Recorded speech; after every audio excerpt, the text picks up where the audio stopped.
പ്രിയമുള്ളവരെ, ഇടതുപക്ഷം ഹൃദയപക്ഷം ഗ്രൂപ്പിലെ മുഴുവൻ സഖാക്കളെയും സുഹൃത്തുക്കളെയും നേരത്തെ തന്നെ നേരിട്ടല്ലാതെയെങ്കിലും പരിചയമുണ്ട് എന്നാണ് ഞാൻ കരുതുന്നത്. നിരവധി തവണ സമ്മേളനത്തിൻ്റെ ഭാഗമായും അല്ലാതെയും ഈ ഗ്രൂപ്പിലെ സഖാക്കളും സഹോദരങ്ങളുമായി സംസാരിക്കാനുള്ള അവസരം ലഭിച്ചിട്ടുണ്ട്. ഇത്തവണത്തെ വാർഷിക കൂട്ടായ്മയുടെ ഭാഗമായുള്ള ഈ സെമിനാർ അതിൽ പങ്കെടുക്കാൻ കഴിഞ്ഞുള്ള സന്തോഷം ആദ്യമായി തന്നെ പങ്കുവയ്ക്കുകയാണ്. ഒരു ഇടതുപക്ഷ വാട്സപ്പ് കൂട്ടായ്മ എങ്ങനെയാണ് അതിൻ്റെ സമ്മേളനം കൂടുതൽ പഠനത്തിനും അതുപോലെ തന്നെ പുതിയ അറിവുകളെ സംബന്ധിച്ചുള്ള അന്വേഷണത്തിനും ചർച്ചയ്ക്കും സംവാദത്തിനുമുള്ള വേദിയാക്കി മാറ്റേണ്ടത് എന്നതിനെ സംബന്ധിച്ച് ഒരു പുതിയ മാതൃക തന്നെയാണ് ഈ വാട്സപ്പ് കൂട്ടായ്മ എന്നതിൽ തർക്കമില്ല. ആ നിലയിൽ നടക്കുന്ന വാർഷിക കൂട്ടായ്മയുടെ ഭാഗമായുള്ള സെമിനാറിൽ ഇവിടെ ആദ്യം സംസാരിച്ച വിജയകുമാർ സാർ അതിമനോഹരമായി വളരെ കൃത്യമായി കാര്യങ്ങളെ സംബന്ധിച്ച് മറ്റൊരു വലിച്ചു നീട്ടലുമില്ലാതെ അതിമനോഹരമായി സംസാരിച്ചു കഴിഞ്ഞിട്ടുണ്ട്. ഈ വാർഷിക സമ്മേളനത്തിൻ്റെ ഭാഗമായി ഈ സെമിനാർ സംഘടിപ്പിക്കുന്നതിൻ്റെ ഭാഗമായി നാം ജീവിക്കുന്ന സമൂഹത്തെക്കുറിച്ച് കൂടുതൽ തിരിച്ചറിയാനുള്ള അവസരമാണ് ലഭിക്കുക എന്നതാവും ഇതിൻ്റെ സംഘാടകർ കരുതിയിട്ടുണ്ടാവുക എന്നാണ് ഞാൻ കരുതുന്നത്. മനുഷ്യനെ സംബന്ധിച്ച് വിശ്വാസവും യുക്തിയും ശാസ്ത്രവും മനുഷ്യ ചരിത്രത്തിൻ്റെ വളർച്ചയുടെ ഘട്ടത്തിൽ പരിശോധിക്കുമ്പോൾ നമുക്ക് കൃത്യമായി ഈ 3 ഘട്ടത്തെയും കൃത്യമായി വിലയിരുത്താനാവും. അതിനെ സംബന്ധിച്ചുള്ള അതിൻ്റെ ചരിത്രപരമായ ചില വസ്തുതകളെ സംബന്ധിച്ച് ഇവിടെ സൂചിപ്പിക്കപ്പെട്ട് കഴിഞ്ഞു. മനുഷ്യൻ്റെ സംസ്കാരത്തെ രൂപപ്പെട്ടതിനെ സംബന്ധിച്ച് ചർച്ച ചെയ്യുമ്പോഴാണ് വിശ്വാസവും യുക്തിയും എങ്ങനെയാണ് മനുഷ്യൻ്റെ വളർച്ചയെ സ്വാധീനിച്ചത് എന്ന് മനസ്സിലാക്കാൻ വേണ്ടി കഴിയുക. മനുഷ്യ വംശത്തിൻ്റെ സംസ്കാരം പലയിടത്തും രൂപപ്പെട്ടതിൻ്റെ ഭാഗമായിട്ടുള്ള ചരിത്രം നാം പഠിച്ചിട്ടുണ്ടാവും. അതിൽ സംസ്കാരം രൂപപ്പെടുന്നതിൽ പ്രധാനപ്പെട്ട പങ്കുവഹിച്ച ഒന്നാണ് വിശ്വാസം. മതവിശ്വാസം യഥാർത്ഥത്തിൽ മനുഷ്യൻ്റെ ചരിത്രത്തെ വലിയ സ്വാധീനം ചെലുത്തിയ ഒന്നാണ്. അപ്പോൾ വിശ്വാസവും അതുപോലെ തന്നെ ആ വിശ്വാസത്തിലെ ചില പോരായ്മകളെ മറികടക്കാൻ ആവശ്യമായ യുക്തിബോധവും മനുഷ്യൻ്റെ സംസ്കാരത്തിൽ കലർന്നതാണ്. അപ്പോൾ ഇതെല്ലാം ചേർന്നതാണ് മനുഷ്യൻ്റെ സംസ്കാരം എന്ന് നാം തിരിച്ചറിയേണ്ടതുണ്ട്. അപ്പോൾ വിശ്വാസവും യുക്തിയും സംസ്കാരവും ശാസ്ത്രവും മനുഷ്യ സംസ്കാരത്തിൽ കലർന്ന ഒന്നാണ്. അതുകൊണ്ട് തന്നെ മനുഷ്യർക്കിടയിൽ ഇടപെടുന്നവർ അല്ലെങ്കിൽ മനുഷ്യവർഗത്തെ കൂടുതൽ മികച്ച രൂപത്തിലേക്ക് നയിക്കാൻ ആവശ്യമായ ഒരു പ്രത്യേക ശാസ്ത്രം കൊണ്ടു നടക്കുന്ന മനുഷ്യർ എന്ന നിലയിൽ മാർക്സിസ്റ്റുകൾ യഥാർത്ഥത്തിൽ ഇതിൻ്റെ ശരിയായ വഴിത്താരയെ സംബന്ധിച്ച് കൃത്യമായി മനസ്സിലാക്കേണ്ടതുണ്ട്. എല്ലാത്തിനെയും സ്വീകരിക്കാനും അതിൻ്റെ പോരായ്മകളെ സംബന്ധിച്ച് പരിശോധിക്കാനും കഴിയുമ്പോഴാണ് യഥാർത്ഥത്തിൽ മനുഷ്യൻ ആധുനികവാദിയായി മാറുന്നത്. ഇപ്പോൾ നാം ജീവിക്കുന്ന പ്രത്യേകിച്ച് നമ്മുടെ രാജ്യത്തിൻ്റെ സ്ഥിതിയെ സംബന്ധിച്ച് ഇവിടെ സൂചിപ്പിക്കപ്പെട്ട് കഴിഞ്ഞു.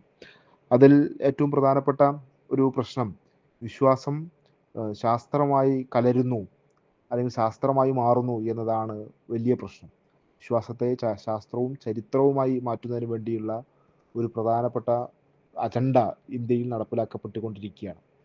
അതിന് വലിയ രൂപത്തിലുള്ള സ്വീകാര്യത ഈ രാജ്യത്തിനകത്ത് ലഭിക്കുന്നു എന്നതും നാം കാണാതെ പോകരുത്. എങ്ങനെയാണ് ഈ പ്രശ്നത്തെ മറികടക്കാൻ കഴിയുക എന്നതിനെ സംബന്ധിച്ചുള്ള ആലോചനയാണ് പ്രധാനമായും നടക്കേണ്ടത്.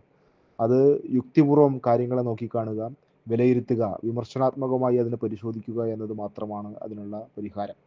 വിശ്വാസത്തെ ഒരു ഘട്ടത്തിൽ മനുഷ്യൻ്റെ വളർച്ചയെ സഹായിച്ച വിശ്വാസം ഇന്ന് നാം കടന്നു പോകുന്ന വഴിയിൽ മനുഷ്യൻ ആധുനികനായി മാറിയതിൻ്റെ പിന്നിൽ ശാസ്ത്രത്തിൻ്റെ പങ്കുണ്ട് എന്ന് നമുക്കറിയാം. വിശ്വാസം നേരത്തെ ഇവിടെ സൂചിപ്പിച്ചതുപോലെ ആവർത്തിച്ച് സൂചിപ്പിക്കപ്പെട്ടതുപോലെ വിശ്വാസം അതിൻ്റെ ഒരു ചെറിയ കണിക പോലും മാറ്റാൻ തയ്യാറല്ലാത്ത ഒരു കടുംപിടുത്തക്കാരനാണ്.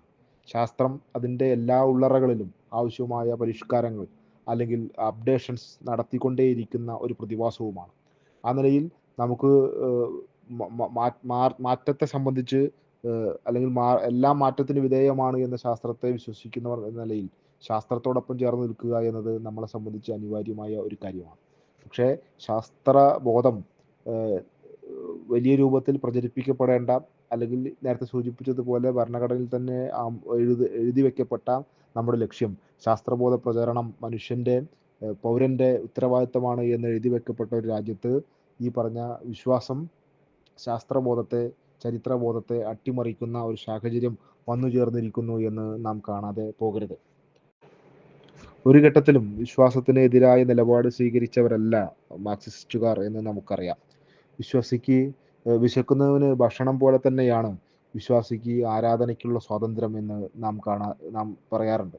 വിശ്വസിക്കാനുള്ള അവകാശം കമ്മ്യൂണിസ്റ്റുകാർ എപ്പോഴും സംരക്ഷിക്കുന്നതിൻ്റെ ചരിത്രവും നമുക്കറിയാം. അവിശ്വാസിയാണോ എന്ന പ്രശ്നം ഒരു വെച്ചുകൊണ്ടല്ല നമ്മൾ ഒരു പ്രശ്നത്തെ അഡ്രസ്സ് ചെയ്യാറുള്ളത്. അവൻ്റെ അവൻ്റെ വളർച്ചയെ സംബന്ധിച്ച് അല്ലെങ്കിൽ മുന്നോട്ടുള്ള കുതിപ്പിനെ എങ്ങനെയാണ് അത് തടസ്സം സൃഷ്ടിക്കുന്നത് എന്നെ സംബന്ധിച്ചാണ് ഓരോ പ്രശ്നത്തെയും നാം നോക്കിക്കാണാറുള്ളത്. ഇപ്പോൾ വിശ്വാസ സംരക്ഷണത്തിൻ്റെ ഭാഗമായുള്ള പുതിയ വാദങ്ങൾ നമ്മുടെക്കിടയിൽ ഉയർന്നു വരാറുണ്ട്. മതവിശ്വാസത്തിനെതിരായ ഒരു വിഭാഗക്കാരാണ് പ്രത്യേകിച്ച് കമ്മ്യൂണിസ്റ്റുകാർ, ഇടതുപക്ഷക്കാർ എന്ന രൂപത്തിലുള്ള വലിയ പ്രചരണം നമ്മുടെ നാട്ടിനകത്ത് നമ്മുടെ സമൂഹത്തിൻ്റെ ഒരു പൊതുബോധത്തിൽ കലർന്നതാണ്. യഥാർത്ഥത്തിൽ ഈ സമൂഹത്തിലെ വിശ്വാസ സമൂഹത്തിന് വേണ്ടി നിലകൊള്ളുകയും അവരുടെ അവകാശങ്ങൾ സംരക്ഷിക്കാൻ വേണ്ടി നിലകൊള്ളുന്നതിൻ്റെയും വലിയ ചരിത്രം ഈ നാട്ടിലെ കമ്മ്യൂണിസ്റ്റുകൾക്കുണ്ട് എന്ന് നമുക്കറിയാൻ വേണ്ടി കഴിയും. ഈ നാട്ടിലെ അമ്പലങ്ങളിൽ മുഴുവൻ മതവിശ്വാസികൾക്കും നേരത്തെ സൂചിപ്പിച്ചതുപോലെ കയറാനും ആരാധന നടത്താനുമുള്ള സ്വാതന്ത്ര്യത്തിന് വേണ്ടി പൊരുതിയത് യഥാർത്ഥത്തിൽ കമ്മ്യൂണിസ്റ്റുകാർ തന്നെയാണ്. നവോത്ഥാന മുന്നേറ്റത്തിൻ്റെ ഭാഗമായി ഉണ്ടായ സ്വാതന്ത്ര്യ സമരവും കർഷക സമരത്തിൻ്റെ ഒക്കെ തുടർച്ചയിൽ ഈ കേരളത്തിലുണ്ടായ മാറ്റം, അതിൻ്റെ എല്ലാം ഈ പറഞ്ഞ മുന്നണി പോരാളികളായി കമ്മ്യൂണിസ്റ്റുകാർ ഉണ്ടായിരുന്നു. കമ്മ്യൂണിസ്റ്റുകാർ മാത്രമല്ല, നവോത്ഥാന നേതാക്കന്മാരും സ്വാതന്ത്ര്യ സമര സേനാനികളും ഒരു കൂടിക്കലർന്ന മുന്നേറ്റമാണ് നമുക്കിതെല്ലാം സാധ്യമാക്കി തന്നത്. ഞാൻ പറഞ്ഞു വന്നത് വിശ്വാസികളും അവിശ്വാസികളും കൂടി കൂടിച്ചേർന്നുകൊണ്ടാണ് ഈ പറഞ്ഞ രൂപത്തിലുള്ള പുതിയ പാതയിലേക്ക് മനുഷ്യ സമൂഹത്തെ നയിക്കാൻ ആവശ്യമായ ഇടപെടൽ നടത്തിയത് എന്നാണ്. അതുകൊണ്ട് തന്നെ വിശ്വാസത്തെ സംരക്ഷിക്കാൻ അല്ലെങ്കിൽ വിശ്വാസികളുടെ വിശ്വാസത്തെ സംരക്ഷിക്കാൻ ആവശ്യമായ പോരാട്ടത്തിൽ നമുക്ക് പുതിയ കാലത്തും അണിനിരക്കേണ്ടതായി വരും. യഥാർത്ഥത്തിൽ ഈ പറഞ്ഞ ഘട്ടങ്ങളിലെല്ലാം നമ്മളെ പ്രത്യേകിച്ച് കമ്മ്യൂണിസ്റ്റുകാരെയും ഇടതുപക്ഷക്കാരെയും ആ ചുമതലയിൽ നിന്ന്, ആ ഉത്തരവാദിത്തത്തിൽ നിന്ന് മാറ്റി നിർത്താൻ വേണ്ടിയുള്ള ബോധപൂർവമായ ശ്രമം നടക്കാറുണ്ട്. അതിൻ്റെ ഏറ്റവും പ്രധാനപ്പെട്ട ഉദാഹരണത്തെ സംബന്ധിച്ച് സൂചിപ്പിക്കാറുള്ള ശബരിമല വിഷയവുമായി ബന്ധപ്പെട്ട ഒരു പ്രശ്നത്തെയാണ്. ഞാൻ അതിലേക്ക് കടക്കാൻ ഉദ്ദേശിക്കുന്നില്ല. ഏറ്റവും പുതിയൊരു സാഹചര്യത്തെ സംബന്ധിച്ച് ഇവിടെ സൂചിപ്പിക്കപ്പെട്ടല്ലോ. അത് ശബരിമലയിൽ നടക്കുന്ന ഒരു ആഗോള അയ്യപ്പ സംഘവുമായി ബന്ധപ്പെട്ടതാണ്. അത് യഥാർത്ഥത്തിൽ സംഘടിപ്പിക്കാൻ ഈ നാട്ടിലെ ഇടതുപക്ഷ സർക്കാരിന് അധികാരമുണ്ടോ, കമ്മ്യൂണിസ്റ്റുകൾക്ക് അതിനുള്ള അവകാശമുണ്ടോ എന്നതിനെ സംബന്ധിച്ചുള്ള വലിയ ചർച്ച നടക്കുന്ന ഒരു സാഹചര്യമാണിത്. യഥാർത്ഥത്തിൽ ആഗോള അയ്യപ്പ സംഗമം സംഘടിപ്പിക്കുന്നത് ആ തിരുവിതാംകൂർ ദേവസ്വം ബോർഡാണ് എന്ന് നമുക്കറിയാം. ശബരിമലയുടെ അതിൻ്റെ ഒരു പ്രസിദ്ധിയെ സംബന്ധിച്ച് നമുക്കറിയാം. ലോകത്തിൽ തന്നെ പ്രധാനപ്പെട്ട ഒരു വിശ്വാസ കേന്ദ്രമായി ഈ ശബരിമലയുടെ ഒരു യുണീക്കായിട്ടുള്ള അതിൻ്റെ ഒരു പ്രത്യേകതകൾ കൊണ്ട് അത് അടയാളപ്പെടുത്തിയിട്ടുണ്ട്. അതിൻ്റെ പ്രസിദ്ധി, അതുപോലെ തന്നെ അതിൻ്റെ പ്രത്യേകമായ വികസനം, പിന്നെ അവിടേക്ക് വരുന്ന വിവിധ തലങ്ങളിൽ നിന്ന്, ലോകത്തിൻ്റെ വിവിധ ഭാഗങ്ങളിൽ നിന്ന് വന്നെത്തിച്ചേരുന്ന വിശ്വാസികളുടെ താല്പര്യം എന്നിവ സംരക്ഷിക്കപ്പെടണമെന്നാണ് ആഗോള അയ്യപ്പ സംഗമത്തിൻ്റെ ഭാഗമായി ഉയർത്തുന്ന നമ്മുടെ മുദ്രാവാക്യം. അപ്പോൾ അതുകൊണ്ട് എങ്ങനെയാണ് ഈ പറഞ്ഞ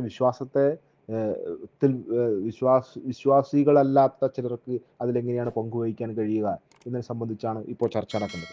അതിനെ സംബന്ധിച്ച് കൃത്യമായ ഒരു ധാരണ നമുക്കുണ്ടാവേണ്ടതുണ്ട്.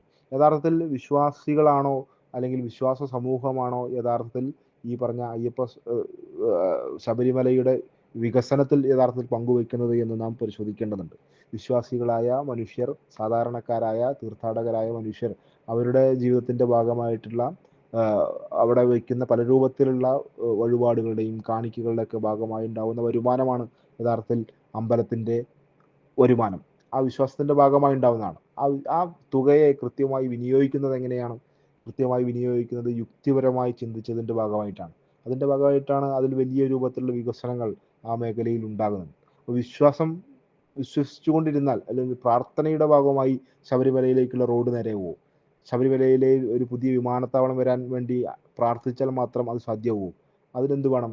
അതിന് യുക്തിപരമായി ചിന്തിക്കണം. യുക്തിയോടെ അവിടത്തേക്ക് വരുന്ന ഫണ്ടിനെ കൃത്യമായി വിനിയോഗിക്കാൻ ആവശ്യമായ പദ്ധതി രൂപപ്പെടുത്തേണ്ടത്. ആ പദ്ധതി രൂപപ്പെടുത്താനാണ് യഥാർത്ഥത്തിൽ യുക്തി എന്നതുകൊണ്ടുണ്ടാവുന്നത്.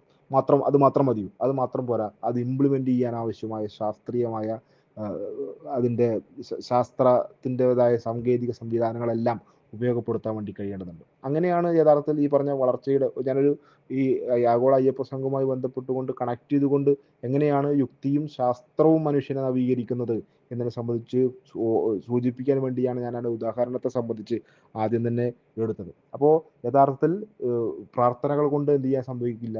പ്രാർത്ഥനകൾ കൊണ്ട് ശബരിമലയുടേതെന്ന് മാത്രമല്ല ഒന്നിൻ്റെയും വികസനം സാധ്യമായിക്കൊള്ളുന്നില്ല. അത് യുക്തിപൂർവ്വം മനുഷ്യൻ ചിന്തിക്കുന്ന ഘട്ടത്തിലാണ് ഉണ്ടാവുന്നത്. അതിന് ശാസ്ത്രത്തിൻ്റെ എല്ലാ സങ്കേതങ്ങളെയും സംവിധാനങ്ങളെയും ഉപയോഗപ്പെടുത്തുമ്പോഴാണ് അത് പുതിയ രൂപത്തിലുള്ള ഒരു മാതൃകയായി അല്ലെങ്കിൽ ബദലായി മാറുന്നത് എന്ന് നാം കാണേണ്ടതുണ്ട്. അതുകൊണ്ട് ഈ പറഞ്ഞ മനുഷ്യൻ്റെ വളർച്ചയുടെ ഘട്ടത്തിൽ എങ്ങനെയാണ് യുക്തിയും ശാസ്ത്രവും സഹായകരമാവുന്നത് എന്നതിനെ സംബന്ധിച്ച് നമുക്ക് കൃത്യമായ വ്യക്തത ഉണ്ടാകേണ്ടതുണ്ട്.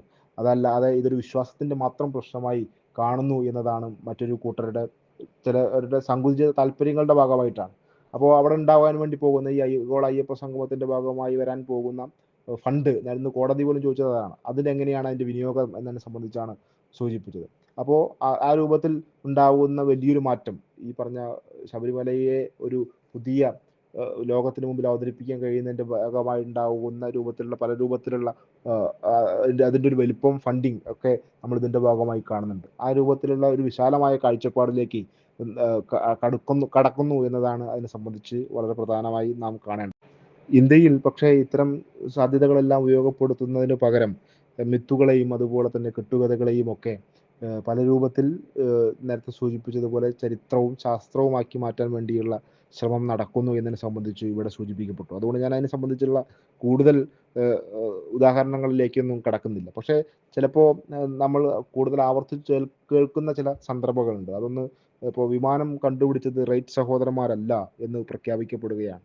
അതുപോലെ തന്നെ എന്താണ് കുട്ടികളില്ലാത്തവർക്ക് കുട്ടികളുണ്ടാകാൻ വേണ്ടിയുള്ള ശാസ്ത്രീയമായ ചികിത്സ നമുക്കിടയിൽ ഇപ്പോഴുണ്ട്. IVF ചികിത്സ എന്നാണ് അതിന് പറയുക. പുതിയ മറ്റു സംവിധാനങ്ങളൊക്കെ ഉണ്ട്. അത് പക്ഷേ ഇന്ത്യയിൽ ആദ്യം തന്നെ ഉണ്ടായിരുന്നു എന്ന് അവകാശപ്പെടുന്ന സന്ദർഭമുണ്ടായി. പ്ലാസ്റ്റിക് സർജറി കണ്ടുപിടിച്ചത് ഗണപതിയിലൂടെ ആണ് എന്ന് പറഞ്ഞുകൊണ്ട് വലിയ രൂപത്തിൽ അവതരിപ്പിക്കപ്പെടുന്ന സാഹചര്യം ഉണ്ടായി. ഇത്തരത്തിലുള്ളതെല്ലാം നടക്കുന്നു എന്നത് നമ്മളെ സംബന്ധിച്ച് നമ്മുടെ രാജ്യത്തിൻ്റെ ഇപ്പോഴത്തെ ഒരു സാഹചര്യത്തിൽ നാം കണ്ടുകൊണ്ടിരിക്കുന്ന ചില കാര്യങ്ങളാണ്. അപ്പോൾ ഇതെല്ലാം പറയുന്നത് ഏതെങ്കിലും വിശ്വാസത്തിൻ്റെ ഭാഗമായി മാത്രമല്ല, വിശ്വാസികളുടേതായ വിശ്വാസ പുസ്തകങ്ങളിൽ, വിശ്വാസ പ്രമാണങ്ങളിൽ, വിശ്വാസ ഗ്രന്ഥങ്ങളിൽ ഇതുപോലുള്ള ധാരാളം എന്താണ് ശാസ്ത്രീയമായ കാര്യങ്ങൾ ധാരാളം ഉണ്ട് എന്നുള്ള കാര്യത്തിൽ നമുക്ക് അറിയാം. പക്ഷേ ഇതെപ്പോഴാണ് അപകടമാവുന്നത്? മതത്തിലെ അന്ധവിശ്വാസങ്ങൾ അത് ഹിന്ദു മതത്തിൽ മാത്രമല്ല കേട്ടോ, വ്യത്യസ്തമായ മതങ്ങളിലെല്ലാം ഈ പറഞ്ഞ രൂപത്തിലുള്ള അംഗീകരിക്കാൻ നമുക്ക് ചിലപ്പോൾ കഴിഞ്ഞുകൊള്ളണമെന്നില്ലാത്ത രൂപത്തിലുള്ള യുക്തിരഹിതമായ പല രൂപത്തിലുള്ള കഥകളും അതുപോലെ തന്നെ വിശ്വാസങ്ങളുമൊക്കെ ഉണ്ട്. അത് എപ്പോഴാണ് ഈ പറഞ്ഞ രൂപത്തിലുള്ള ഒരു പ്രശ്നമായി മാറുന്നത്?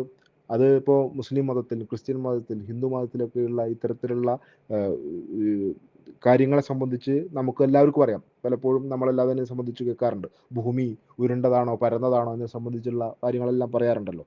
പക്ഷേ ഇന്ത്യയുടെ സാഹചര്യത്തിൽ ഒരു ഹിന്ദുത്വ രാഷ്ട്രീയ പദ്ധതിയുടെ ഭാഗമായി അതെല്ലാം ഈ നാടിൻ്റെ ചരിത്രമാക്കി മാറ്റുന്നതിനും ശാസ്ത്രീയമാക്കി അതിനെ അവതരിപ്പിക്കുകയും പാഠപുസ്തകത്തിലേക്ക് ഉൾപ്പെടുത്തി അത് പുതിയ തലമുറയെ പഠിപ്പിക്കുകയും ചെയ്യുന്നതിന് വേണ്ടിയുള്ള ശ്രമം നടക്കുമ്പോഴാണ് അത് കൂടുതൽ അപകടമായി മാറുന്നത് എന്ന് നാം കാണേണ്ടി പോകുന്നത്. അതുകൊണ്ട് തന്നെ അപ്പോൾ നിങ്ങൾ ഈ പറഞ്ഞ രൂപത്തിലുള്ള ഹിന്ദുമത വിശ്വാസത്തിൻ്റെ ഭാഗമായി ഉയർത്തുന്ന ഇത്തരം കാര്യങ്ങൾക്കെതിരെ വല്ലാത്ത രൂപത്തിൽ ശബ്ദിക്കുന്നവർ, പ്രത്യേകിച്ച് നിങ്ങൾ ഇടതുപക്ഷക്കാർ, കമ്മ്യൂണിസ്റ്റുകാർ, എന്തുകൊണ്ട് മറ്റു മതത്തിലെ ഇത്തരം കാര്യങ്ങളൊന്നും കാണുന്നില്ല എന്ന് ചിലപ്പോൾ നമ്മളോട് ചോദിക്കാറുണ്ട്.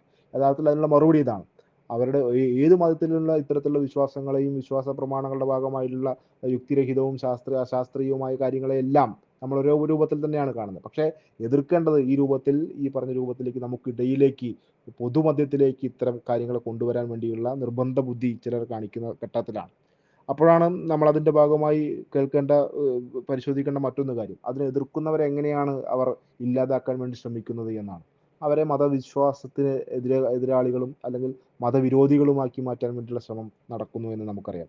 ഇപ്പോൾ ഗണപതിയുടെ ഈ പറഞ്ഞ പ്ലാസ്റ്റിക് സർജറിയുമായി ബന്ധപ്പെട്ടൊരു വിഷയത്തിൽ കുട്ടികളെ കൂടുതൽ യുക്തിബോധമുള്ളവരാക്കി ശാസ്ത്രബോധമുള്ളവരാക്കി മാറ്റേണ്ട ഒരു ഘട്ടത്തിൻ്റെ ഒരു നിർണായക സാഹചര്യത്തെ സംബന്ധിച്ച് സൂചിപ്പിച്ചത് ബഹുമാനപ്പെട്ട സ്പീക്കർ ഷംസീർ നടത്തിയൊരു പ്രസംഗത്തെ വല്ലാത്ത രൂപത്തിൽ ചർച്ച ചെയ്യപ്പെട്ടൊരു നാടാണ് നമ്മുടേത്. എന്താണ് അതിനുള്ള കാരണം ഉണ്ടായിരുന്നത്? ഗണപതിയെ അവഹേളിച്ചു എന്നതാണ് ഉണ്ടായിരുന്നത്. അത് ഒരു ഗൂഢമായ ഒരു വർഗീയ രാഷ്ട്രീയ പദ്ധതിയുടെ ഭാഗമായിട്ടാണ് അത്തരത്തിലൊരു ആരോപണം ഉണ്ടാകുന്നത്. അതിൻ്റെ പിന്നിൽ ആരൊക്കെ ചേർന്നു എന്നൊക്കെ നമുക്കറിയാം.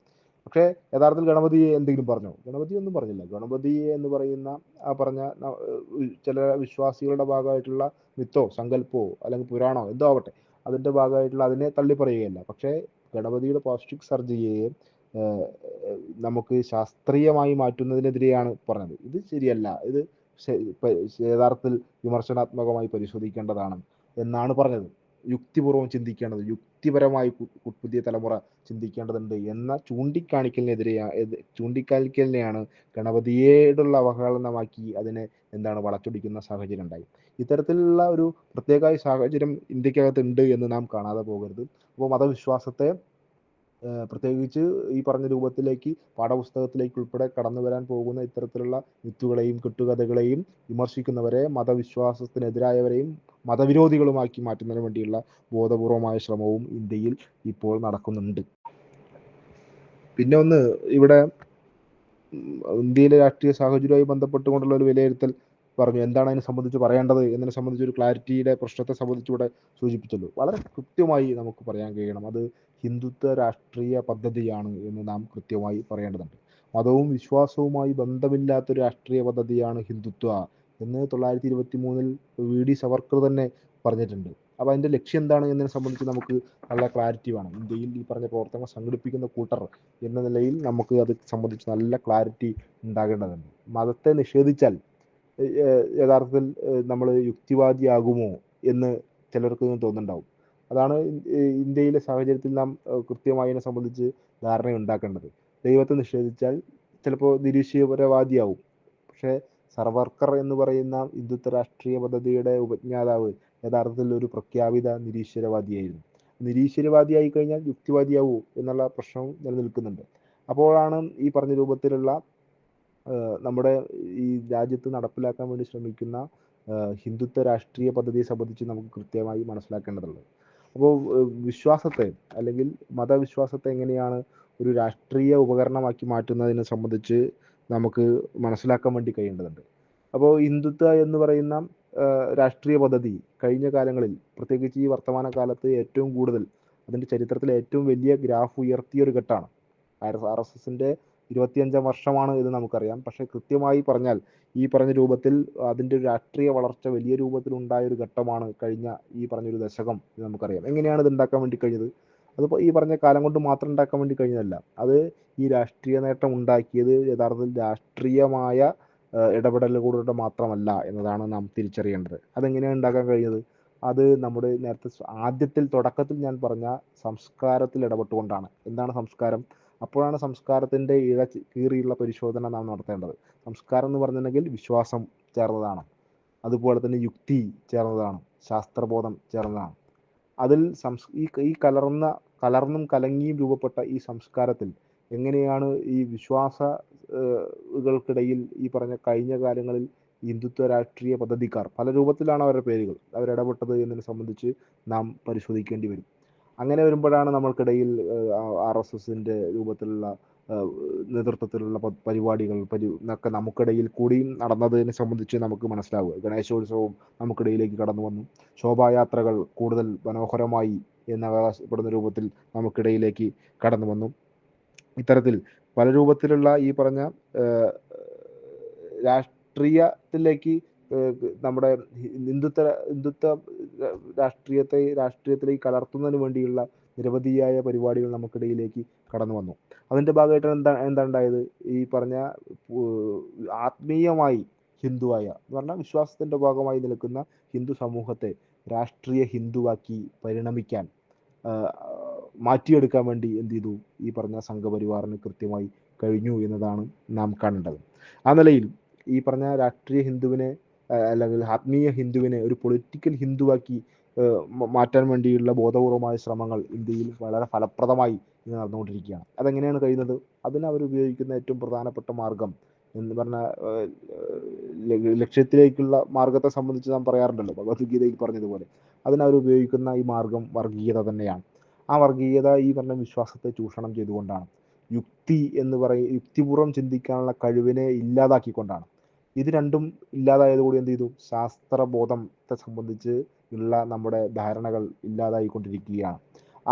ആ നിലയിൽ ശാസ്ത്രബോധമില്ലാത്തവരായി ഈ പറഞ്ഞ രാഷ്ട്രീയ സമൂഹത്തിലെ വിശ്വാസ സമൂഹം ഉൾപ്പെടെ ഇല്ലാതായി മാറുകയും ചെയ്യുന്നു. അപ്പോൾ വലിയ ശാസ്ത്രീയമായി നേടിയെടുത്ത ഡോക്ടറേറ്റുകളും ബിരുദങ്ങളുമൊന്നും ഈ പറഞ്ഞ പൊളിറ്റിക്കൽ പദ്ധതിയെ മറികടക്കാൻ കഴിയാവുന്ന അത്ര രൂപത്തിലുള്ള ശേഷിയും ശക്തിയും ഉള്ളതുമല്ല എന്ന് നാം ഇതിൻ്റെ ഭാഗമായി മനസ്സിലാക്കുകയും ഒരു ഘട്ടം വരെ നമുക്ക്, പ്രത്യേകിച്ച് മലയാളികൾക്ക്, കേരളത്തിന് അതിനെതിരായ പ്രതിരോധം തീർക്കാൻ കഴിയുന്നുണ്ട് എന്നതിനെ സംബന്ധിച്ച് നാം അഭിമാനത്തോടു കൂടിയാണ് അതിനെ സംബന്ധിച്ച് പറയാറുള്ളത്. പക്ഷേ നമ്മുടെ സംസ്കാരത്തിലും ഇതേ ഈ നേരത്തെ പറഞ്ഞതുപോലെയുള്ള കലർത്തൽ നടത്തിക്കൊണ്ടേയിരിക്കുകയാണ്. നമുക്ക് എങ്ങനെയാണ് ഇതിനെ പ്രതിരോധിക്കാൻ ഒരു പരിധിവരെ കഴിയുന്നത് എന്നതിനെ സംബന്ധിച്ച് ആലോചിക്കുമ്പോഴാണ് ശ്രീനാരായണ ഗുരുവിനെ നമുക്ക് ഓർക്കേണ്ടി വരുന്നത്. നേരത്തെ ഇവിടെ സൂചിപ്പിക്കപ്പെട്ടു കഴിഞ്ഞു എങ്ങനെയാണ് തൻ്റെ ഇടപെടലുകൾ യുക്തിപരമായി ശാസ്ത്രീയപരമായി ഗുരു നടത്തിയത് എന്നതിനെ സംബന്ധിച്ച് വിജയകുമാർ സാർ പറഞ്ഞു. അതിൽ നാം കാണേണ്ടതൊന്ന്, നേരത്തെ ഇവിടെ പറഞ്ഞത് ഞാൻ ആവർത്തിക്കുകയല്ല, പുണർന്നു പെറുന്നതെല്ലാം ഒരു ജാതി എന്ന് പറഞ്ഞതുകൊണ്ട് ഈ നിലവിലുണ്ടായിരുന്ന വിശ്വാസത്തിൽ അധിഷ്ഠിതമായ ജാതി വ്യവസ്ഥ അതിനെ എന്താണ് പൊളിച്ചെടുക്കുന്നുണ്ട് ഈ ഗുരു എന്ന് നമുക്ക് കാണാൻ വേണ്ടി കഴിയും. അപ്പോൾ അതുമാത്രമല്ല, നമ്മുടെ വിശ്വാസ സമൂഹത്തെ നേരത്തെ പറഞ്ഞതുപോലെ സംരക്ഷിക്കുന്നതിൻ്റെ ഭാഗമായിട്ടാണ് ഈഴവ ശിവനെ ഗുരു പ്രതിഷ്ഠിക്കുന്നത്. അപ്പോൾ യുക്തിപൂർവ്വം ചിന്തിച്ചതാണ് കണ്ണാടി പ്രതിഷ്ഠ നടത്തുന്നു ഗുരു. അങ്ങനെ യുക്തിപൂർവ്വം ചിന്തിക്കാൻ വേണ്ടി മനുഷ്യനെ പഠിപ്പിക്കുകയും ശാസ്ത്രീയമായ രൂപത്തിലാണ് നാം വളരേണ്ടത് എന്നതിനെ സംബന്ധിച്ച് ആവർത്തിച്ച് ഓർമ്മപ്പെടുത്തുകയും ചെയ്യുന്ന ഗുരുവിനെ നാം കാണുന്നുണ്ട്. അങ്ങനെ ഗുരു അടക്കമുള്ള നവോത്ഥാന നായകർ, സ്വാതന്ത്ര്യ സമര സേനാനികൾ, കർഷക സമരങ്ങൾ, ഇതിൻ്റെയൊക്കെ ഭാഗമായി നാം നേടിയെടുത്തൊരു അടിത്തറയിലാണ് നാം ഈ പറഞ്ഞ മതനിരപേക്ഷ സമൂഹത്തെ നിലനിർത്തുന്നത്. അത് യഥാർത്ഥത്തിൽ വിശ്വാസികൾക്കും വിശ്വാസ സമൂഹത്തിനും വലിയ പങ്കുണ്ട്. അവർ കൂടി ചേർന്നതാണ് ഈ പറഞ്ഞ മതനിരപേക്ഷ സമൂഹം എന്നുള്ളത് കൊണ്ട് ഇന്ത്യയിലെ മറ്റ് സ്ഥലങ്ങളിൽ നിന്ന് വ്യത്യസ്തമായ ഒരു ഒരു പ്രത്യേകത നമ്മുടെ നാട്ടിലുണ്ട് എന്ന് നാം പറയാറുണ്ടല്ലോ. ആ നിലയിൽ നമുക്ക് ഈ പറഞ്ഞ ഹിന്ദുത്വ രാഷ്ട്രീയ പദ്ധതിയെ ഒരു ഘട്ടം വരെ, ഒരു പരിധി വരെ പ്രതിരോധിക്കാൻ നമുക്ക് കഴിഞ്ഞിട്ടുണ്ട്. അത് തുടരാനും നമുക്ക് കഴിയേണ്ടതുണ്ട് എന്നതാണ് ഇതിൻ്റെ ഭാഗമായി നാം തീരുമാനിച്ചുറപ്പിക്കേണ്ട ഒരു കാര്യം. ഹിന്ദുത്വ രാഷ്ട്രീയ പദ്ധതി ഈ നാട്ടിൽ നടപ്പിലാക്കുന്നതിൻ്റെ ഒരു പ്രധാനപ്പെട്ട ഒരു ഭൂതകാല മഹിമകളുടെ വാഴ്ത്തിപ്പാടലാണ്. കഴിഞ്ഞുപോയ കാലം അത് കുറച്ചുകൂടി മെച്ചപ്പെട്ടതായിരുന്നു, രാജാക്കന്മാരുടെ കാലം അതിമനോഹരമായിരുന്നു എന്ന് സംബന്ധിച്ചുള്ള പുകഴ്ത്തിപ്പാടലുകൾ നാം കേൾക്കാറുണ്ട്. അതോടൊപ്പം തന്നെ മറ്റൊന്ന് ഒരു കൃത്രിമമായ ഒരു ശത്രുത നിർമ്മാണമാണ്. ഒരു പുതിയ ശത്രു നമുക്ക് കാലാതീതമായി ഉണ്ട് എന്നതിനെ സംബന്ധിച്ച പ്രചരണം. അത് മുസ്ലിം എന്ന് പറയുന്ന ഒരു വിഭാഗത്തെ ശത്രുക്കളായി സൃഷ്ടിക്കാൻ വേണ്ടിയുള്ള ഒരു ശ്രമവും നമ്മുടെ നാടിനകത്ത് നടന്നുകൊണ്ടിരിക്കുകയാണ്. ഇത്തരത്തിലുള്ള എല്ലാ തരത്തിലുമുള്ള ഹിന്ദുത്വ രാഷ്ട്രീയ പദ്ധതിയെ ചെറുക്കുന്നതിന് വേണ്ടിയാണ്, അല്ലെങ്കിൽ അതിനെ പ്രതിരോധിക്കുന്നതിന് വേണ്ടിയാണ് യഥാർത്ഥത്തിൽ വിശ്വാസ സമൂഹവും അതുപോലെ തന്നെ യുക്തിപൂർവ്വം ചിന്തിക്കുന്നവരുടെ സമൂഹവും ഒന്നിച്ചു നിൽക്കേണ്ടത് എന്നതിനെ സംബന്ധിച്ചാണ് ഈ പറഞ്ഞ രൂപത്തിൽ നാം ഒത്തുചേരുമ്പോൾ നമ്മൾക്കിടയിൽ ഉണ്ടാവേണ്ട ഒരു പ്രധാനപ്പെട്ട തീരുമാനം എന്ന നിലയിൽ എനിക്ക് നിങ്ങളോട് പറയാനുള്ള ഒരു കാര്യം. അപ്പോൾ എങ്ങനെയാണ് ഇത്തരം സാഹചര്യങ്ങളെ മറികടക്കാൻ കഴിയേണ്ടത് എന്നതിനെ സംബന്ധിച്ച് നാം പരിശോധിക്കുമ്പോൾ വളരെ പ്രധാനപ്പെട്ട ഒന്ന് തന്നെയാണ് യുക്തി എന്ന നിലയിലുള്ള മനുഷ്യന് മാത്രം ചിലപ്പോൾ സാധ്യമാകുന്ന ഒരു പ്രത്യേകമായ കഴിവ് കൂടിയാണ്, സവിശേഷത കൂടിയാണ് യുക്തി. എങ്ങനെയാണ് നമുക്ക് യുക്തിപൂർവ്വം ഇത്തരം പ്രശ്നങ്ങളെ മാത്രമല്ല ജീവിതത്തിലെ എല്ലാ പ്രശ്നങ്ങളെയും എങ്ങനെയാണ് മറികടക്കാൻ കഴിയേണ്ടത് എന്നതിനെ സംബന്ധിച്ച് നമുക്ക് പരിശോധിക്കാൻ വേണ്ടി കഴിയേണ്ടതുണ്ട്. ഒന്ന്, വളരെ സിമ്പിളായി യുക്തിയെ സംബന്ധിച്ച് സൂചിപ്പിക്കുമ്പോൾ നമുക്ക് ഉണ്ടാവേണ്ട ഒരു ധാരണ, ഒന്ന്, നമ്മുടെ കയ്യിൽ ഒരുപാട് കുരുക്കുകൾ ഇട്ട ഒരു കയർ കിട്ടി എന്ന് കരുതുക. എങ്ങനെയാണ് അതിലെ കുരുക്കുകൾ നാം അഴിക്കുക എന്നതിനെ സംബന്ധിച്ച് ആലോചിച്ച് നോക്കിയാൽ മതി. അപ്പോൾ ഒരു കയറ് വളരെയധികം കുരുക്കുകൾ, പെട്ടെന്ന് അഴിക്കാൻ കഴിയാത്തൊരു കുരുക്കാണ് നമ്മുടെ മുന്നിലേക്ക് വരുന്നൊരു പ്രശ്നം എന്നതിൽ പരിശോധിച്ചാൽ നമുക്ക് എങ്ങനെയാണ് ഈ കുരുക്കഴിക്കാൻ കഴിയുക? ഈ കുരുക്കിലെ കെട്ടഴിക്കാൻ നമുക്ക് എങ്ങനെയാണ് കഴിയുക? കുരുക്കിലെ കെട്ടഴിക്കാൻ നാം നിന്നുകൊണ്ട് പ്രാർത്ഥിച്ചത് കൊണ്ട് മാത്രം അതിൻ്റെ കുരുക്കഴിയും? അതുപോലെ തന്നെ ശയനപ്രദക്ഷിണം നടത്തിയാൽ ഈ പറഞ്ഞ കുരുക്കഴിയും? അല്ലെങ്കിൽ മുട്ടി പ്രാർത്ഥിച്ചത് കൊണ്ടോ, മെഴുകുതിരി കത്തിച്ചത് കൊണ്ടോ, നിസ്കരിച്ചത് കൊണ്ടോ എങ്ങനെയെങ്കിലും നമുക്ക് ഈ പറഞ്ഞ നമ്മുടെ കയ്യിൽ കിട്ടിയ ഈ കയറിലെ കെട്ട് കുരുക്ക് അഴിക്കാൻ കഴിയും? അഴിക്കാൻ കഴിയില്ല, ഒരു കാരണവശാലും കഴിയില്ല. പിന്നെ എങ്ങനെയാണ് ഇതിന് കുരുക്കഴിക്കാൻ കഴിയുക? നമ്മളതിലേക്ക് ഒന്ന് സൂക്ഷിച്ചു നോക്കിയാൽ മതി. അപ്പോഴാണ് നമുക്ക് അതിനെ സംബന്ധിച്ച് തന്നെ അതിൻ്റെ പോയ വഴികളെ സംബന്ധിച്ച് മനസ്സിലാവുക. ഈ പറഞ്ഞ രൂപത്തിൽ പല വഴിക്ക് പോയ കുരുക്കുകളെ സംബന്ധിച്ചുള്ള ഒരു അന്വേഷണം നടത്തിയാൽ, അതിനെ സംബന്ധിച്ചുള്ള അതിൻ്റെ ഗ്രാസ് റൂട്ടിലേക്ക് ഒന്ന് പോയി നോക്കിയാൽ അത് കയറ് പോയ വഴിയെ നമുക്ക് എന്ത് ചെയ്യാൻ കഴിയും? അതിനെ തിരിച്ചെടുക്കാൻ വേണ്ടി കഴിയും. ഇങ്ങനെയാണ് ഇത്. അപ്പോൾ നമുക്ക് എങ്ങനെയാണ് സാധ്യമാവുന്നത്? അത് യുക്തിപൂർവ്വം ചിന്തിച്ചതിൻ്റെ ഭാഗമായിട്ടാണ്. അപ്പോൾ ജീവിതത്തിൽ ഇതുപോലുള്ള പല കുരുക്കുകളുണ്ടാവും. ആ കുരുക്കുകളെ പരിഹരിക്കാൻ അല്ലെങ്കിൽ അതിനെ മറികടക്കാൻ നമുക്ക് ഈ പറഞ്ഞ യുക്തി ചിന്ത ഉണ്ടാവുക എന്നത് വളരെ പ്രധാനപ്പെട്ട ഒരു കാര്യമാണ്. അപ്പോൾ യുക്തിപൂർവ്വം ഓരോ കാര്യത്തെയും യുക്തിസഹമായി കാണുക എന്നുള്ളത് വളരെ പ്രധാനപ്പെട്ട കാര്യമാണ്. അപ്പോൾ അതിന് ചിലപ്പം വലിയ പാണ്ഡിത്യത്തിൻ്റെ ആവശ്യമൊന്നുമില്ല. ഡോക്ടറേറ്റോ ബിരുദമൊക്കെ നേടുക എന്നാൽ ഒക്കെ കേമായി എന്ന നിലയിൽ കാണേണ്ടതില്ല. അപ്പോൾ വളരെ സിമ്പിളായി ഇത്തരം കാലത്തെ വളരെ ലോജിക്കോട് കൂടി കാണാൻ നമുക്ക് ഇതിൻ്റെ ഭാഗമായി കഴിയും. അങ്ങനെയാണ് സമൂഹം മുന്നോട്ട് പോയിട്ടുള്ളത്. ഈ എല്ലാ പ്രശ്നങ്ങളെയും പ്രതിസന്ധികളെയും മറികടന്നുകൊണ്ട് മുന്നോട്ട് പോയിട്ടുള്ളത് അങ്ങനെയാണ്. പക്ഷേ ഈ കുരുക്കിൽ കുരുങ്ങിക്കിടക്കുന്നവരുണ്ടാവും. പക്ഷേ യഥാർത്ഥത്തിൽ ഈ കുരുക്കിൽ മറ്റുള്ളവരെ കൂടി കുടുക്കാൻ ശ്രമിക്കുന്നവർ കൂടി വരുന്ന ഒരു കാലമാണ് എന്ന് നാം കാണാതെ പോകരുത്. അപ്പോൾ നമ്മുടെ സമൂഹത്തെ നമുക്ക് കൃത്യമായി എങ്ങനെയാണ് വിലയിരുത്താൻ കഴിയുക? സമൂഹം ഈ പറഞ്ഞതെല്ലാം ചേർന്നുള്ള ഒരു കൂടിക്കലർന്ന ഒരു ഒരു സമൂഹമാണ്. ആ സമൂഹം എല്ലാ കാലത്തും ഉണ്ടായിട്ടുണ്ട്. ഏത് കാലത്തും, പ്രാചീന കാലത്തും മനുഷ്യൻ്റെ ചരിത്രത്തിൻ്റെ വികാസഘട്ടത്തിൽ ഓരോ ഘട്ടത്തിലും ഇത്തരത്തിലുള്ള ആളുകളെ എല്ലാം നമുക്ക് കാണാൻ വേണ്ടി കഴിയും. പക്ഷേ മനുഷ്യവംശം അതിൻ്റെ ചരിത്രം പരിശോധിച്ചാൽ ഈ മുന്നോട്ട് തന്നെയാണ് അതിൻ്റെ കുതിപ്പ് എപ്പോഴും നടത്തിയിട്ടുള്ളത്. നമ്മളൊരു തീവണ്ടി യാത്രയിലാണ് എന്ന് കരുതി വെക്കുക. നമ്മളെല്ലാവരും പാലക്കാട്ടു നിന്നോ അല്ലെങ്കിൽ കണ്ണൂരിൽ നിന്നോ ഒരു ട്രെയിൻ യാത്രയിലാണ്, അല്ലെങ്കിൽ ഒരു വന്ദേ ഭാരതിൽ യാത്ര ചെയ്യുകയാണ് എന്ന് കരുതുക. അങ്ങനെ യാത്ര ചെയ്യുന്ന സമയത്ത് നിങ്ങൾ ട്രെയിനിലെ യാത്രക്കാരെ പരിശോധിച്ച് നോക്കിയാൽ നിങ്ങൾക്ക് മനസ്സിലാകും, എല്ലാവരും ഒരു നിലയിലേക്കല്ല തിരിഞ്ഞിരിക്കുന്നത്. പുറകോട്ട് തിരിഞ്ഞിരിക്കുന്നവരും മുന്നോട്ട് തിരിഞ്ഞിരിക്കുന്നവരുണ്ടാവും. ട്രെയിൻ ഓടുന്നത് മുന്നോട്ടാണ് എന്ന് നമുക്കറിയാം. അതിൽ നമുക്ക് മുന്നോട്ട് തിരിഞ്ഞിരിക്കുന്ന മനുഷ്യരെ വേണമെങ്കിൽ ഈ പറഞ്ഞ യുക്തിബോധമുള്ളവരെന്നോ അല്ലെങ്കിൽ ശാസ്ത്രബോധമുള്ളവരെന്നോ വിശ്വാസികളെന്നോ ഒക്കെ വിളിക്കാം.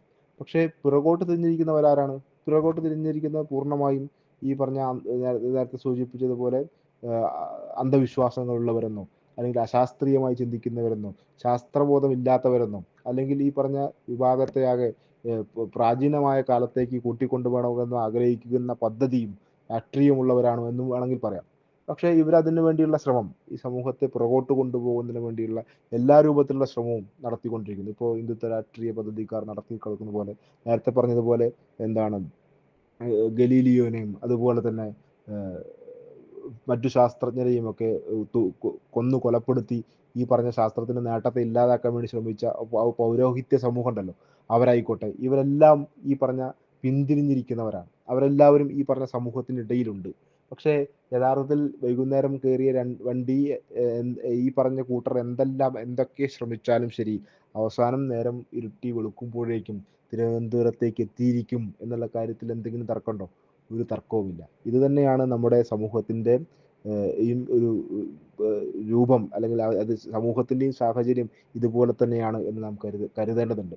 പക്ഷേ ഈ പുറകോട്ട് തിരിഞ്ഞിരിക്കുന്നവർ വല്ലാത്ത രൂപത്തിൽ ട്രെയിനിൽ വല്ലാത്ത രൂപത്തിലുള്ള സ്വാധീനം ചെലുത്താൻ കഴിയുന്ന രൂപത്തിലേക്കായി വളർന്നാൽ എന്ത് രൂപത്തിലുള്ള അപകടമാണ് സംഭവിക്കുക എന്നുള്ള സാഹചര്യം നാം കാണേണ്ടതുണ്ട്.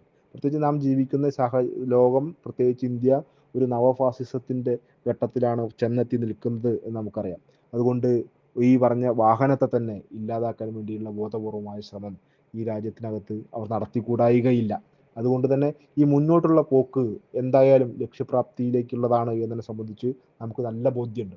അതിനെ കൃത്യമായി ഈ പറഞ്ഞ യാത്ര യഥാർത്ഥ രൂപത്തിൽ ഈ പറഞ്ഞ ലക്ഷ്യത്തിലേക്ക് എത്തിക്കുക എന്നതാണ് നമ്മളെ സംബന്ധിച്ചുള്ള ഉത്തരവാദിത്വം. അപ്പോൾ ഇത്തരത്തിൽ ഹിന്ദുത്വ രാഷ്ട്രീയത്തെ തിരഞ്ഞെടുക്കാനുള്ള മനോഭാവമുള്ള ഒരു സമൂഹത്തെ നിർമ്മിക്കപ്പെട്ടിട്ടുണ്ട് എന്ന് നാം കാണാതെ പോകരുത്. അത് പല രൂപത്തിൽ അതിൻ്റെ സ്വാധീനങ്ങൾ നമുക്കിടയിലെല്ലാം കാണാൻ വേണ്ടി കഴിയും. അപ്പോൾ ഹിന്ദുത്വ രാഷ്ട്രീയം നിർമ്മിക്കപ്പെട്ടതുപോലെ തന്നെ അതിൻ്റെ ഭാഗമായി സ്വാഭാവികമായും തൊട്ടപ്പുറത്ത് ന്യൂനപക്ഷ വർഗീയതയുടെ ഭാഗമായുള്ള ഒത്തുചേരലും നമുക്ക് കാണാൻ വേണ്ടി കഴിയും. സ്കൂളിൽ പാദസേവ നടത്തുന്ന അധ്യാപകരെ നമ്മൾ കാണുന്നില്ലേ? ഇത് നേരത്തെ പറഞ്ഞതുപോലെ നല്ല രൂപത്തിലുള്ള വിദ്യാഭ്യാസമുള്ളവരാണ്. പക്ഷെ അവർ പ്രാകൃത കാലത്തെ സ്വീകരിക്കാനാണ് ഉദ്ദേശിക്കുന്നത്. ഗുരുവായൂർ അമ്പലത്തിൽ ശുദ്ധികലശം നടത്താൻ വേണ്ടി തീരുമാനിക്കുന്നു. ഓണം പൂർണ്ണമായും രണ്ട് വർഗീയവാദികളും അവരെ ഉപേക്ഷിച്ച് കഴിഞ്ഞു. ഞങ്ങളുടേതല്ല എന്ന് പ്രഖ്യാപിച്ചു കഴിഞ്ഞു.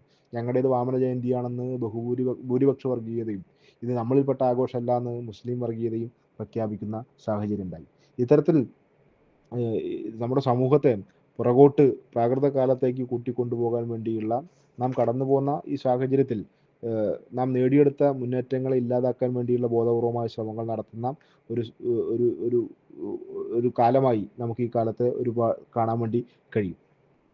ഇതിനിടയിൽ നാം കാണുന്നത് ഒന്ന്, ഇതിനിടയിൽ ഈ പറഞ്ഞ നമ്മുടെ ഇത്തരത്തിലുള്ള നിർമ്മാണങ്ങൾക്ക് വേണ്ടി സഹായിക്കുന്ന മറ്റു ചില ഉപകരണങ്ങളെ കൂടി നാം കാണാതെ പോകുന്നു. അതിലൊന്ന് പ്രധാനപ്പെട്ട ഒന്ന് സിനിമയാണ്.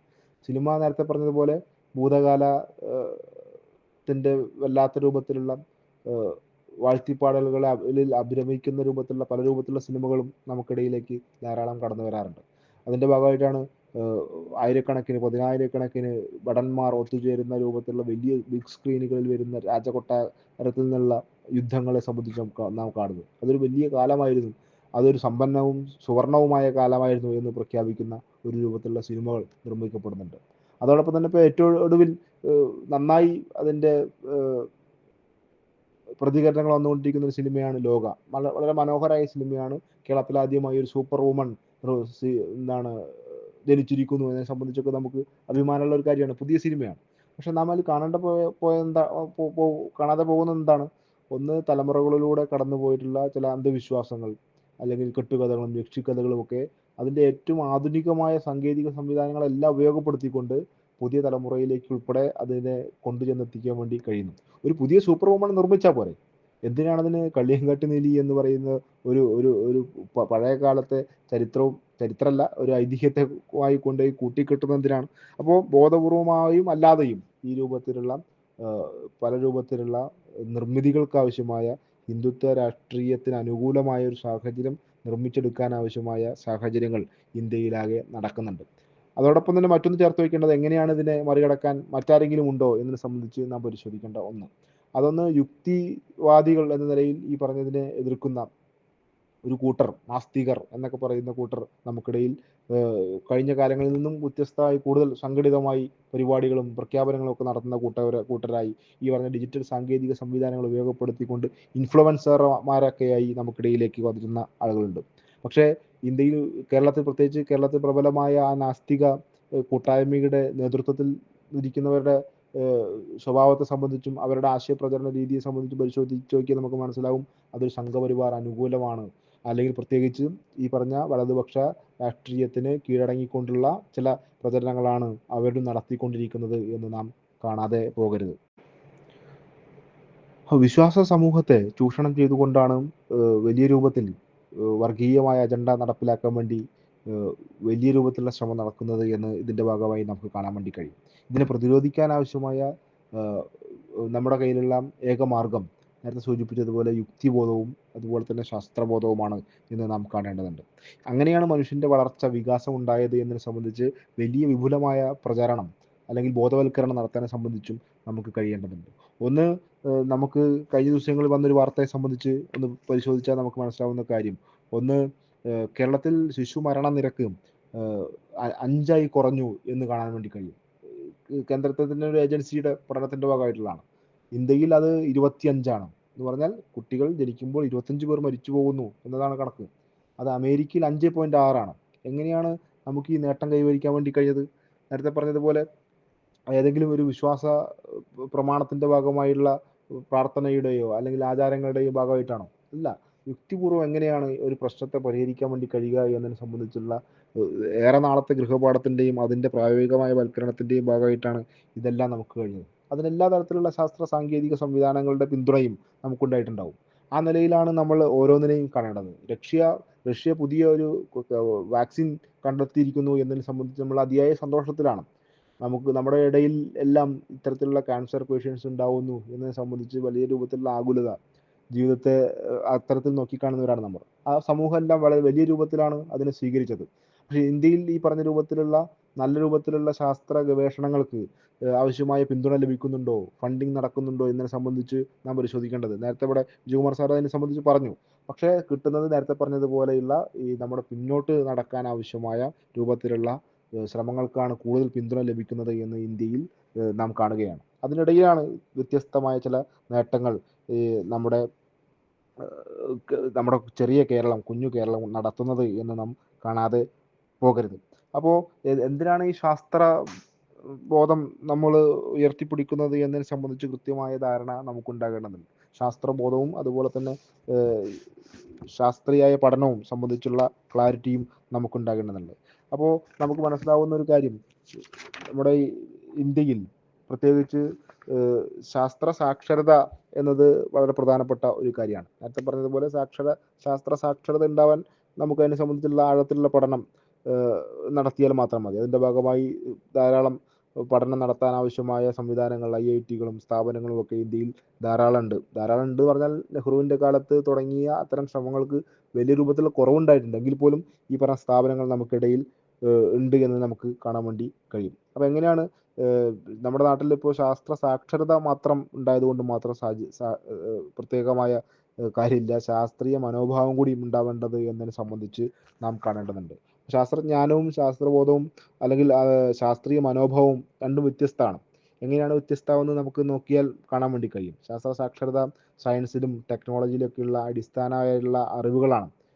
സംഭവങ്ങളെ യുക്തിസഹമായി നോക്കിക്കാണുന്ന രീതിയാണ് ശാസ്ത്രീയ മനോഭാവം എന്നും കാണാൻ കഴിയും.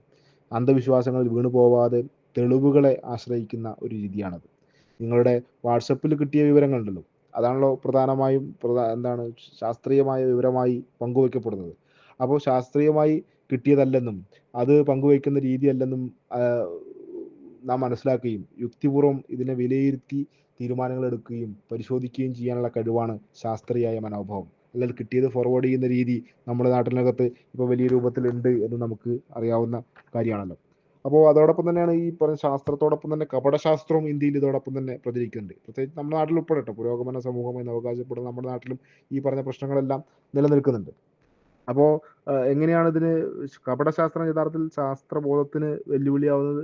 നേരിട്ടല്ല, ശാസ്ത്ര സാക്ഷരതയില്ലാത്ത സാധാരണക്കാരുണ്ടല്ലോ, ആ മനുഷ്യർ സത്യം ആവണ് എന്ന് വിശ്വസിക്കാൻ സാധ്യതയില്ലാത്ത വസ്തുതകളെ സത്യത്തിൽ നിന്ന് വേർതിരിച്ച് മനസ്സിലാക്കാൻ കഴിഞ്ഞുകൊള്ളണം എന്ന് അവർക്കില്ല.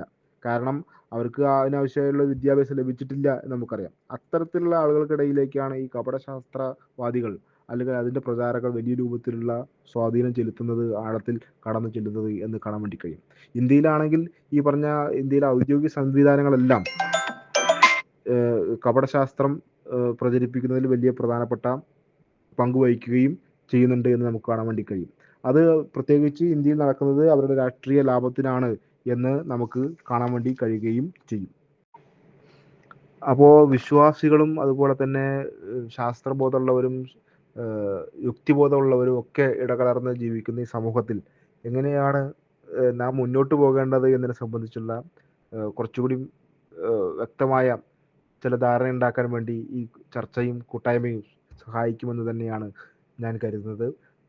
ഒരു രസകരമായ ഒരു സംഭവം ഇവിടെ അടുത്തിടെ കാണുകയുണ്ടായി. ഒരാളോട് ചോദിക്കുന്നത് എന്താണ് യുക്തി എന്ന ചോദ്യത്തിന് അദ്ദേഹം നൽകുന്ന ഉത്തരം, നിങ്ങളോട് ഒരു തോക്ക് ചൂണ്ടിയ ഒരാൾ നിങ്ങളോടൊന്ന് അല്ലാഹു അക്ബർ എന്ന് പറയാൻ ആവശ്യപ്പെടുകയാണ്, അല്ലെങ്കിൽ ജയ് ശ്രീറാം എന്ന് പറയാൻ ആവശ്യപ്പെടുകയാണ്. ഈ രണ്ടും ഇന്ത്യയിൽ പ്രത്യേകിച്ച് ഇന്നത്തെ സാഹചര്യത്തിൽ ഉണ്ടാവാൻ സാധ്യതയുള്ള സംഭവങ്ങളാണ്. നിങ്ങളോട് ആവശ്യപ്പെടുകയാണ്. നിങ്ങൾ ചിലപ്പോൾ ഒരു ശാസ്ത്രബോധമുള്ളവനോ അല്ലെങ്കിൽ ഒരു യുക്തിവാദിയോ ഒരു കമ്മ്യൂണിസ്റ്റുകാരനോ ഒക്കെയായി ഇരിക്കാം, ഒരു തർക്കമില്ല. ഇതിൽ ഏതെങ്കിലുമൊക്കെ വിഭാഗത്തിൽപ്പെടുന്നവരാവും. മതവിശ്വാസങ്ങളിൽ ഏതെങ്കിലും ഒരു മതത്തിൽ വിശ്വസിക്കുന്നവരോ അല്ലെങ്കിൽ മതവിശ്വാസം ഇല്ലാത്തവരോ ഒക്കെ ആവാം. എങ്ങനെയാണ് ഈ ചോദ്യത്തെ നാം നേരിടേണ്ടത്? ഒരു യുക്തിപൂർവ്വം ഈ പ്രശ്നത്തെ മറികടക്കാൻ ആവശ്യമായ സാഹചര്യം നമ്മളെങ്ങനെയാണ് ആ സന്ദർഭത്തിൽ നമ്മളെങ്ങനെയാണ് സ്വീകരിക്കുക?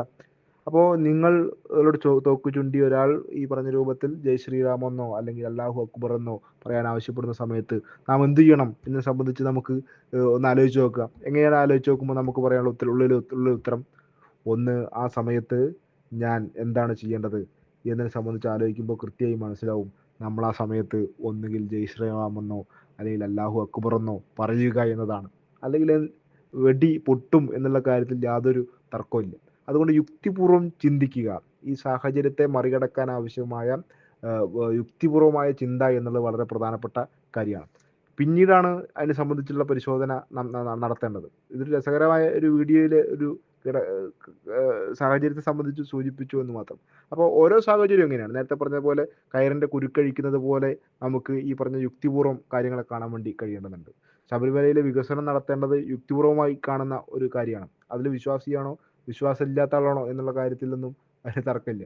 അപ്പോൾ എങ്ങനെയാണ് നാം മനുഷ്യ ജീവിതത്തിൻ്റെ പടവുകൾ കയറേണ്ടത് എന്നതിനെ സംബന്ധിച്ച് ആലോചിക്കുമ്പോഴാണ് നാം യുക്തിപൂർവ്വം ചിന്തിക്കുന്ന ഒരു മനുഷ്യനായി മാറുക, ശാസ്ത്രബോധമുള്ള ഒരു മനുഷ്യനായി മാറുക. ആ നിലയിൽ നമുക്ക് മുന്നോട്ട് പോകാൻ വേണ്ടി കഴിയണം. അതിന് വിശ്വാസ സമൂഹത്തെയും അവിശ്വാസ സമൂഹത്തെയും ശാസ്ത്രീയ സമൂഹത്തെയും യുക്തിവാദികളെയും എല്ലാം കൂട്ടിച്ചേർത്തുകൊണ്ട് മുന്നോട്ട് പോകാൻ നമുക്ക് കഴിയേണ്ടതുണ്ട്. കുറച്ചുകൂടി മെച്ചപ്പെട്ട ഒരു സാഹചര്യം ഉണ്ടാക്കുക എന്നതാണ് നമ്മുടെ പ്രഖ്യാപിതമായ ലക്ഷ്യം. ചൂഷണരഹിതമായ ഒരു സമൂഹത്തെ നിർമ്മിച്ചെടുക്കാൻ ആവശ്യമായ ശ്രമങ്ങൾ നമുക്ക് ഇനിയുള്ള കാലത്തും പുതിയ രൂപത്തിൽ നടപ്പിലാക്കേണ്ടി വരും. അത് ഈ ശാസ്ത്രത്തിൻ്റെ വലിയ വളർച്ചയുടെ ഘട്ടത്തിൻ്റെ നടുവിലും ഈ പറഞ്ഞ രൂപത്തിലുള്ള ചൂഷണം പല രൂപത്തിൽ നടന്നുകൊണ്ടിരിക്കുകയാണ്. മനുഷ്യ വികാസത്തിൻ്റെ ചരിത്രം പരിശോധിച്ച് നോക്കിയാൽ അതിൻ്റെ ഏറ്റവും പ്രധാനപ്പെട്ട ഒരു ഘട്ടത്തിൽ നാം എത്തി നിൽക്കുകയാണ്. ഇപ്പോൾ മനുഷ്യൻ അവൻ്റെ സഞ്ചാര വേഗത വർദ്ധിപ്പിച്ചതിൻ്റെ ചരിത്രം നമുക്കറിയാലോ.